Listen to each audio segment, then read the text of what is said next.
আমরা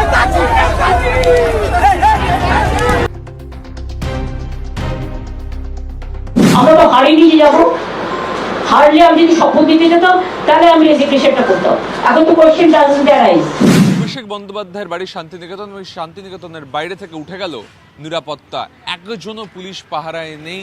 অভিষেক বন্দ্যোপাধ্যায় তার বাড়ির সামনে সব সময় দেখা যেত একটা পুলিশি প্রহরা। লড়াই মানুষের লড়াই, মানুষ লড়াই করেছেন তৃণমূলের দানবিক যে শক্তি তার বিরুদ্ধে, অন্যায়ের বিরুদ্ধে, অন্ধকারের বিরুদ্ধে, লুঠের বিরুদ্ধে এবং অহংকারী মমতা বন্দ্যোপাধ্যায়ের লুঠেরা ক্রিমিনাল গ্যাংয়ের বিরুদ্ধে। ভোটে হারার পর অভিনেতা দেবকে জনগণ যেভাবে চোর চোর বলে স্লোগান দিল, এমনকি তাকে জুতা দিয়ে যেভাবে ঢিল মারলো দেব, এমনকি রাজ চক্রবর্তীকে, সরাসরি সেই ভিডিও দেখবেন আজকের এই ভিডিওতে। তাছাড়াও ইতিমধ্যে অভিষেক ব্যানার্জির বাড়ি থেকে সমস্ত সিকিউরিটি পুলিশ একদম তুলে নিল সরকার। অনেকেই বলতেছে অভিষেক ব্যানার্জির নাকি অহংকারের পতন ঘটেছে। তা আশা করি এই ভিডিওটা দেখলে অনেকটাই ক্লিয়ার হয়ে যাবেন। তাছাড়াও ইতিমধ্যে আপনারা দেখেছেন যে মমতা ব্যানার্জি ইস্তিফা দেননি। এ বিষয় নিয়েও অনেকেই অনেক রকম কথা বলতেছে। তো চলুন বাড়তি কথা না বলে আগে আমরা ভিডিও স্ক্রিনে চলে যাই। বলিউড ফিল্ম ইন্ডাস্ট্রিতে মাফিয়াগিরি চলেছে। এই ফেক যে মিথ্যে যে যোগ্যতার মাপকাঠি, সেটা ধ্বংস হবে এবার।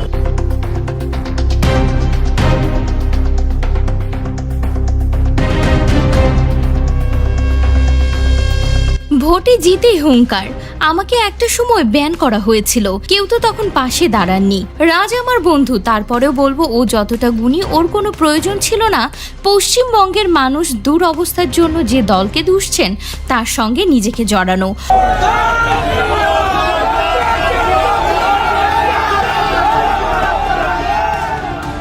তবে আমি দেবের নোংরামো বের করে দেব।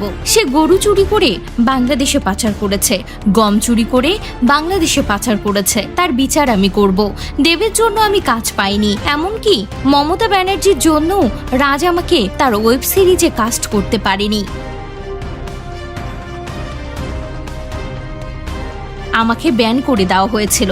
সবকিছুরই প্রতিশোধ নেব, তবে ভয় নেই। তারা যতটা আমার সঙ্গে অন্যায় করেছে এমন কোনো কিছুই আমি করব না। রাজ চক্রবর্তীকে নিয়ে রুদ্রনীল ঘোষ আরো বলেন, আমার বন্ধু রাজ চক্রবর্তী অপমানিত, ওর গায়ে কাদা গোবর জল ছোড়া হয়েছে। পেশা দুনিয়ায় আমাদের যাত্রা শুরু একসঙ্গে। তারপরেও বলবো প্রত্যেকেই তার জীবন কিভাবে কাটাবে সেটা নিজেই ঠিক করে। আমার উপলব্ধি রাজ এতটাই গুণী যে ওর কোনো প্রয়োজন ছিল না পশ্চিমবঙ্গের মানুষ দুরবস্থার জন্য যে দলকে দুষছেন তার সঙ্গে নিজেকে জড়ানো। রাজা এত কিছু বোঝে এটা বুঝতে পারল না। আজকে পশ্চিমবঙ্গের মানুষের যে রায় তা তারা যথেষ্ট ঠান্ডা মাথাতেই নিয়েছে, বাড়তি উচ্ছ্বাস ছাড়াই।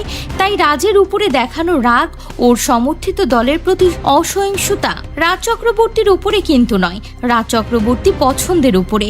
বন্ধু হলেও কারো ব্যক্তিগত পছন্দ অন্য কেউ ঠিক করে দিতে পারে না। আবার এটাও বলবো রাজ একের পর এক ছবি করে গিয়েছে। অন্য রাজনৈতিক দল করি বলে কোনো একটি নির্দেশ মেনে ও আমাকে সেই ছবি বা সিরিজে নিতে পারেনি, এটাও তো ঘটনা।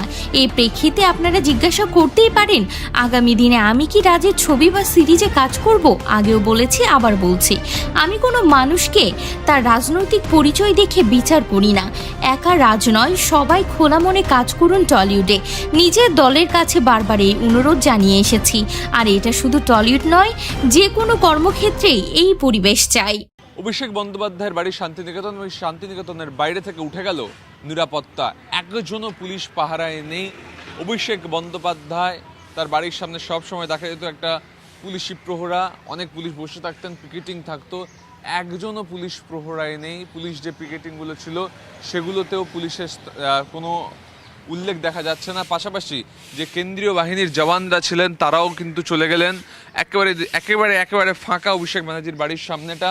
শুধুমাত্র এই ফাঁকা গার্ডরেল পড়ে রয়েছে 188A শান্তিনিকেতন। সেখানে একজনও পুলিশ কিন্তু আর পাহারায় রইলেন না। নতুন নির্দেশিকা কায়েম হওয়ার পর থেকেই কিন্তু এই পরিবর্তন হচ্ছে এবং অভিষেক বন্দ্যোপাধ্যায়ের বাড়ির বাইরে আর কোনো পুলিশি প্রহরা থাকবে না, উঠে যাবে পিকেটিংও। লড়াই মানুষের লড়াই, মানুষ লড়াই করেছেন তৃণমূলের দানবিক যে শক্তি তার বিরুদ্ধে, অন্যায়ের বিরুদ্ধে, অন্ধকারের বিরুদ্ধে, লুঠের বিরুদ্ধে এবং অহংকারী মমতা বন্দ্যোপাধ্যায়ের লুঠেরা ক্রিমিনাল গ্যাংয়ের বিরুদ্ধে। দাদা, শিবপুরের মধ্যে একটা কঠিন আসন, অত্যন্ত চ্যালেঞ্জিং ছিল। আপনি দারুণ প্রচার করেছেন, বিভিন্ন জায়গায় গিয়েছেন, কখনো মৃতদেহ মানে কল দেখে আপনি মজার ভিডিও করেছেন। আমি মজার ভিডিও করিনি, যারা দেখেছেন তারা তৃণমূল মানুষের জীবন নিয়ে কি মজাটা করেছেন তারা বলতেন না খেলা হবে। নাগরিকের পরিষেবা না দিয়ে তারা অসম্মান করেছেন, এটা ক্রাইম, বিরাট বড় ক্রাইম। তাদের ট্যাক্সের টাকা তারা লুট করেছেন, রাস্তা, ড্রেন, পাঁক, জল, হসপিটাল সরিয়ে দেওয়া, হেলথ সেন্টারগুলোকে খারাপ করে রেখে দেওয়া, এই ভয়ঙ্কর অবস্থা থেকে মুক্তি চেয়েছেন শিবপুর তথা পশ্চিমবঙ্গের মানুষ। লড়াই করেছেন ভারতীয় জনতা পার্টির কার্যকর্তারা, সেখানে বিশ্বাস রেখেছেন পশ্চিমবঙ্গের মানুষ। কংগ্রেস, সিপিএম বা বামেদের বা তৃণমূলের মিথ্যে প্রচারে মানুষ কান না দিয়ে বুড়ো আঙুল দেখিয়ে প্রমাণ করেছেন যে আমরা হৃদয় পদ্মফুল ফুটিয়ে নিয়েছি, কারণ এটা আমাদের ভবিষ্যৎকে বাঁচাবার এবং গড়বার লড়াই, এবং সেই ক্ষেত্রে আমরা ভারতীয় জনতা পার্টিকেই পছন্দ করলাম। তাই হাওড়া শিবপুরের আমার যে জয়, এ আমার একার জয় নয়, এই জয় মূলত শিবপুরবাসীর এবং তার সঙ্গে সঙ্গে আমাদের ভারতীয় জনতা পার্টির যাবতীয় কার্যকর্তা যারা প্রাণের ঝুঁকি নিয়ে মার খেয়ে মানুষের কথা বলতে বলতে রাস্তায় হেঁটেছেন, মিছিল করেছেন, আর তাদের আশীর্বাদ দিয়েছেন মানুষ। আমি পাড়ার ছেলে, তো ফলত সেই ক্ষেত্রে তারা আমার বাবা মা শিক্ষক ছিলেন, সবাইকে চিনতেন এবং জানতেন, সোশ্যাল ওয়ার্ক করতাম অনেক আগে থেকে। তো ফলত সেই মানুষের দুঃখ যন্ত্রণাগুলো জানতে বা চিনতে আমার সময় হয়নি। অনেক অপপ্রচার তৃণমূল করবার চেষ্টা করেছিল, বামেরাও ভুল বোঝাবার চেষ্টা করেছিল। আসলে তারা যে নিজেদেরই ভুল বোঝাচ্ছে, বাম, তৃণমূল এবং কংগ্রেস মিলে, তা মানুষই তাদের ভোট না দিয়ে আসল ঠিকটা বুঝিয়ে দিয়েছে। আমার একেবারে শেষ প্রশ্ন, টালিগঞ্জে অরূপ বিশ্বাস, যাকে মেসি ম্যান বলা হচ্ছিল, মেসি ম্যানের কার্যত পতন ঘটেছে, লজ্জাজনক হেরেছেন তিনি। শুধু তাই নয়, টালিগঞ্জে যে বারবার কাজ পাওয়া নিয়ে বারবার আপনি সরব হতেন, এখন কোথাও গিয়ে মনে হয় বিজেপি আসার পর এবার সেই টালিগঞ্জ খানিকটা একটু স্বাধীনতা পাবে? খানিকটা কেন, টালিগঞ্জ তো যথেষ্ট রকম ছিল, লক্ষ্য কি টালিগঞ্জ তো যথেষ্ট রকম সুন্দর ছিল। বাম আমলেতে টালিগঞ্জকে গড়বার কোনো কাজ করা হয়নি, উল্টে সরকারি টেকনিশিয়ান স্টুডিওটা প্রাইভেট হাতে বেচে দেওয়ার পরিকল্পনা করেছিলেন বামেরা। এটা ভুললে হবে না, স্মৃতি ঢিলে হলে হবে না। তারপর তৃণমূল পরিষ্কার নিজেদের আয়ত্তে নিয়ে শিল্প সংস্কৃতি পুরোটাই আমাদের যারা তাঁবেদার হবে, আমাদের অন্যায়কে যারা সাপোর্ট করবে, যারা আমাদের মিছিল মিটিংয়ে হাঁটবে, হেঁটে মানুষকে ঠকাবে, তাদেরকেই বিভিন্ন জায়গায় তারা তুলে ধরতেন, বিভিন্ন পদে রাখতেন, বিভিন্নভাবে কাজ বেশি করে পাইয়ে দিতেন। এটা আমরা দেখেছি, এবং আমরা দেখেছি ক্রমাগত এই ঘটনাতে শিল্প সংস্কৃতির সবকটি জায়গা নষ্ট হয়েছে। এবং টলিউড ফিল্ম ইন্ডাস্ট্রিতে যেখানে 100-140-এর উপর বছরে ফিল্ম তৈরি হতো, তা কমে গিয়ে 30-35টা হয়ে গেছে। কারা কাজ পেতেন? যারা অন্যায় দেখেও চুপ করে থাকতেন বা একটু ভদ্র, অশান্তির মধ্যে যেতেন না, বা যারা তৃণমূলের তাঁবেদারি করতেন, তারাও খুশি ছিলেন না অন্তর থেকে। কারণ এই 100টা কাজ কমে গিয়ে 30টা হয়ে যাওয়াতে টেকনিশিয়ান, শিল্পী, বাকি অন্যান্য প্রযোজক, পরিচালক সবারই কাজ চলে গিয়েছিল। তো তারা যন্ত্রণায় ছিলেন। এবার কারুর সাহস বেশি হয়, কারুর কম হয়। আমি 2021 থেকে সোচ্চারের চূড়ান্ত রকমভাবে প্রতিবাদ করেছি। তখন আজ যারা বিপদে পড়েছেন টলিউডে, আজ অনেককেই যাদের ব্যান করা হয়েছে, যখন প্রথম আমায় ব্যান করা হয়েছিল তারা তখন আমার পাশে দাঁড়াননি, কারণ আমি ভারতীয় জনতা পার্টির ঝান্ডা নিয়ে লড়াই করেছিলাম ভবানীপুর থেকে। আমি একা ছিলাম। অরূপ বিশ্বাস, স্বরূপ বিশ্বাস বুকে কালো ব্যাচ লাগিয়ে টেকনিশিয়ানদের দিয়ে মিছিল করি আমায় বয়কট করাবার জন্য বিরাট দাবি তুলেছিলেন। তখন প্রযোজক, পরিচালকের অনেকেই ভয়েতে আমার পক্ষ নেননি, অর্থাৎ আমি নয়, ন্যায়ের পক্ষ নেননি। তারপর যখন আস্তে আস্তে তাদের ঘরটাও পুড়তে শুরু করে, তখন তারা অনেকেই ব্যালেন্স করে চলবার চেষ্টা করেন। দুর্ভাগ্যজনক, কিন্তু কি করবেন, আবার বলছি, সবার সাহস তো সমান হয় না। কিন্তু প্রত্যেকেই চাইছিলেন এই অপরাধী একটা সরকারের পতন, যা শিক্ষা, স্বাস্থ্য, সংস্কৃতি, কাজ কারবার সবটাকে শেষ করছে। তাই প্রত্যেকেই এই শাসক দলের এই অন্যায়ের পরাজয়ের ফলে তারা ফোন করেছেন, কথা বলেছেন কিভাবে টলিউডকে এই যে ব্যান কালচারের মধ্যে দিয়ে পছন্দের লোক না হলেই তার কাজ কেড়ে নাও, সব ক্ষেত্রে, শুধুমাত্র টলিউডে নয় বা শিল্পক্ষেত্রে নয়, এখান থেকে মুক্ত করবার সরকার গড়লেন। শুধু একটাই আমি কথা বলবো যে চলুন, আসুন সবাই মিলে পশ্চিমবঙ্গকে নতুন করে সাজাই। ভারতীয় জনতা পার্টির প্রতি যে বিশ্বাস এবং আস্থা পশ্চিমবঙ্গের সমস্ত মানুষ রেখে দিয়েছেন, যা ইতিহাস তৈরি করেছে, যা সারা ভারতবর্ষে কেন পৃথিবীতেও চর্চার বস্তু, তো সেই বিশ্বাসটা ধরে রাখতে গেলে কাজ করতে হবে। তৃণমূল কোথায় কি মিথ্যা কথা বললো, কোথায় কোন হতাশায় ভুগলো, মমতা বন্দ্যোপাধ্যায় পদত্যাগ না করে নিজেকে আরও কত হাসির পাত্রী করে তুলবেন তার ইচ্ছা, এ নিয়ে আমাদের কোনো কিছু বলবার নেই। কিন্তু আমি একটাই বলবো যে বিকশিত পশ্চিমবঙ্গ হোক, নাহলে আমরা সবাই মারা যাব। আজকে আপনাদের মতো সাংবাদিক থেকে শুরু করে যারা ইঞ্জিনিয়ার, তাদের মাইনে 10 থেকে 12,000 টাকা। এটা কোনো ভদ্র সভ্য সমাজে পরিচয়? এ তো হওয়ার নয়। কাদের জন্য হয়েছে? কাদের জন্য 6,000-এর ওপরে শিল্প, লাস্টে ব্রিটানিয়া বিস্কিটের মতো কোম্পানি, তারা উঠে চলে গেল বিজেপি শাসিত রাজ্যে উড়িষ্যায়। সবাই সবটা দেখেছেন, অনেকে মুখ খুলতে পারেননি। যারা মুখ খোলেননি তারা খুলেছেন আঙুল, ছাপ মেরেছেন পদ্ম ফুলে, তারা বুঝিয়ে দিয়েছেন। প্রত্যেককে প্রণাম, যারা পশ্চিমবঙ্গবাসী, শিবপুরবাসী, প্রত্যেককে প্রণাম। অভিষেক বন্দ্যোপাধ্যায়ের বাড়ি শান্তিনিকেতন, ওই শান্তিনিকেতনের বাইরে থেকে উঠে গেল নিরাপত্তা। একজনও পুলিশ পাহারায় নেই। অভিষেক বন্দ্যোপাধ্যায় তার বাড়ির সামনে সব সময় দেখা যেত একটা পুলিশি প্রহরা, অনেক পুলিশ বসে থাকতেন, পিকেটিং থাকতো।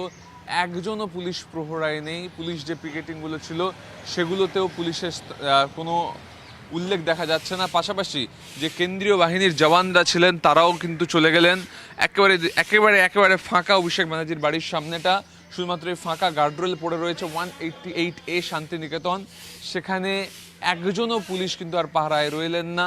নতুন নির্দেশিকা কায়েম হওয়ার পর থেকেই কিন্তু এই পরিবর্তন হচ্ছে এবং অভিষেক বন্দ্যোপাধ্যায়ের বাড়ির বাইরে আর কোনো পুলিশি প্রহরা থাকবে না, উঠে যাবে পিকেটিংও। আগে প্রচুর পুলিশ থাকতো। হ্যাঁ, প্রচুর পুলিশ থাকতো, মানে 3টে শিফটিংয়ে অন্তত।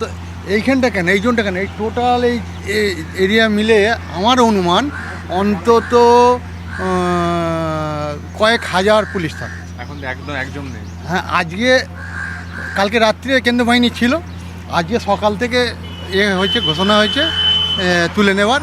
কিন্তু পার্সোনাল কটা পুলিশ একটা না দুটো আছে, সেটা বাড়ির ভেতরে আছে। হ্যাঁ, অসুবিধা মানে রাস্তা আগে অর্ধেক ঘেরা ছিল, মুষ্টিমেয় কিছু মানে ওপর মহল থেকে মানে পাওয়ারফুল কোনো ক্যান্ডিডেট উনি এখানে বলেছেন যে মানে কোর্টে কেস করেছেন, করে তারপর সেটাকে ক্লোজ করেছে। তাহলেও আলটিমেটলি যে কোনো লোক গেলে তাকে দাঁড় করিয়ে উল্টো পাল্টা করা, যেন নিজস্ব একটা ব্যাপার পুলিশের ওপর সেই রকমই করা ছিল বলে ওনারা সেইরকমভাবেই করত। যাদের জন্মভূমি তারা এখানে একদম অসহায় হয়েছিল। এবং এই রুটে বাস চলতো 76, 13, 18, হ্যাঁ, নাকতলা, কুঁতঘাট, পণ্যশ্রী, 7 নম্বর টোটালি বন্ধ। হ্যাঁ, এই এলাকাটা পুরো মরা হয়ে গেছে। কত পুলিশ ছিল এখানে? কি বলবো, অন্তত সকালে 100-র ওপর। রাত্রিবেলা ওই সেটা দেখছেন, ওখানে মেয়ে ছেলে বোধ, মেল ফিমেল, এখানে গোটা 25, আর এইখানে গোটা 30। এই 3টে জোন হচ্ছে। আর এখানে যে গার্ডরেল দেখতে পাচ্ছেন, আমার এখানে জন্ম এই পাশের গলিতে, আমার 80 বছর আর 79 বছর বয়স। চিন্তা করে, ও যখন গাড়ি বেরোতে এখানে কেউ রাস্তা পার হতে পারবে না। অন্তত গাড়ি যখন বেরিয়ে না যাও, সব পুলিশ এখানে হাত দেখিয়ে দেবে। Any emergency, any ambulance, anything. আমাদের খুব অসুবিধা হয়েছে। মানে বলা যাবে না, এখন বলতে পারছি, মানে একটা খুব স্বস্তি পেলাম। অবাধে যাতায়াত করতে পারি, সবসময় নজরে ছিল।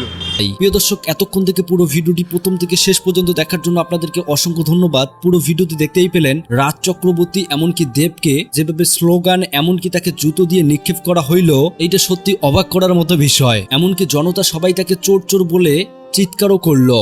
2026 সালে তৃণমূল কংগ্রেস যেভাবে হাঁটছে, এইটা একদম বলার ভাষা রাখে না। ইতিমধ্যেই বিজেপি থেকে নতুন সরকার গঠনের প্রক্রিয়া চলছে।